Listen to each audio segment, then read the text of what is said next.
নুসরাত ফারিয়া অভিনেত্রী, সে ফ্যাসিস্টের এত কাছাকাছি ছিল যে সেখানে সে পার্লামেন্ট সংরক্ষিত আসনের পার্লামেন্ট সদস্য হওয়ার জন্য সে চেষ্টা করেছিল।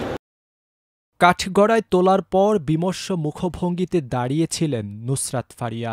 প্রায় ৩০ মিনিট ধরে তিনি কারো সঙ্গে কথাও বলেননি। প্রথম ৩ থেকে ৪ মিনিট দেয়ালের দিকে মাথা নিচু করে তাকিয়েছিলেন। তখন ২ নারী পুলিশ কনস্টেবল তার মানসিক অবস্থা বুঝার চেষ্টা করছিলেন। ধীরে ধীরে দেয়াল থেকে মুখ ঘুরিয়ে এজলাসের দিকে তাকান ফারিয়া। তখন মাথা একটু নিচু করে কাঠগড়ার সামনে এগিয়ে আসেন। ২ হাত রাখলেন কাঠগড়ার লোহার রেলিংয়ের উপর। তখনও বিচারক আসেননি। কোর্টরুমে ছিল চাপা উত্তেজনা। এরপর বিচারক এজলাসে প্রবেশ করে সবাইকে সতর্ক করে বলেন, কেউ কটূক্তি করবেন না, আইনজীবী ছাড়া কেউ থাকলে বেরিয়ে যান। ফারিয়া তখনও মন দিয়ে শুনছেন বিচারকের কথা। শুরু হয় শুনানি। নুসরাতের আইনজীবীরা বলেন, তিনি বাংলাদেশের একজন জনপ্রিয় অভিনেত্রী, ২ বাংলায় সমান পরিচিত। তিনি কোনো রাজনৈতিক দলের সঙ্গে জড়িত নন, বরং জুলাই আন্দোলনের পক্ষে ছিলেন এবং ফেসবুকে নিজের মতামত জানিয়েছিলেন। জুলাই আন্দোলনে তো বেসিক্যালি উনি দেশেই ছিলেন না। উনি, আপনি দেখবেন আমরা আদালতে আজকে তার ফিরিস্তি আকারে তার পাসপোর্টের কপিগুলো জমা দিয়েছি।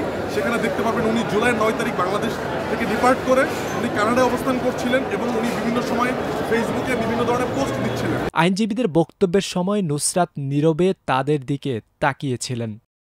রাষ্ট্রপক্ষে বক্তব্য দেন প্রধান পাবলিক প্রসিকিউটর ওমর ফারুক ফারুকী। তিনি বলেন, নুসরাত সংসদ সদস্য হতে চেয়েছিলেন। তিনি ফ্যাসিস্ট শেখ হাসিনার সহযোগী জুনাইদ আহমেদ পলকের পরিচিত।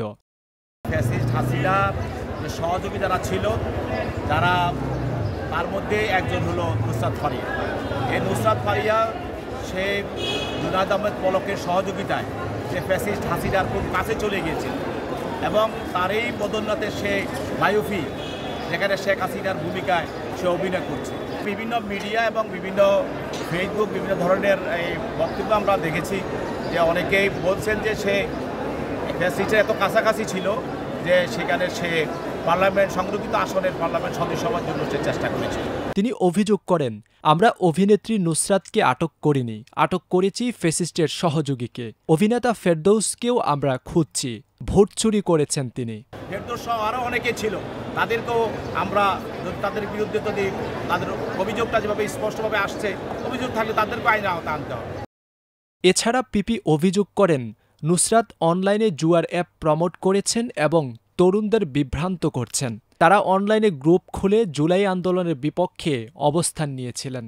ফ্যাসিস্টের সময় আপনারা দেখবেন যে অনেক বাংলাদেশের অনেক অভিনেতা অভিনেত্রী শিল্পী তারা কালো তালিকাভুক্ত ছিল। তারা কোনো অভিনয়ে তারা যেতে পারে নাই এবং তারা কোথাও গান গেতে পারে নাই, কোনো সিনেমায় অভিনয় করতে পারে নাই। যারাই ফ্যাসিস্টের সহযোগী ছিল তারাই ফ্যাসিস্টের কাছাকাছি গিয়েছে এবং তারা ফ্যাসিস্টের পক্ষে কাজ করতে পেরেছে এবং তারা বিভিন্ন ধরনের অভিনয়, বিভিন্ন ধরনের সুবিধা পেয়েছে। আজকে আমাদের যে মামলায় তাকে অভিযুক্ত করা হয়েছে, তাকে কোর্টে আনা হয়েছে, সেই মামলার সাথে এই জুয়া বা এই অ্যাপ রিলেটেড কোনো সংশ্লিষ্টতা নেই। সেই বিষয়ে কোনো অভিযোগ যদি আসে তৎক্ষণাৎ আমরা তার সদুত্তর দিব।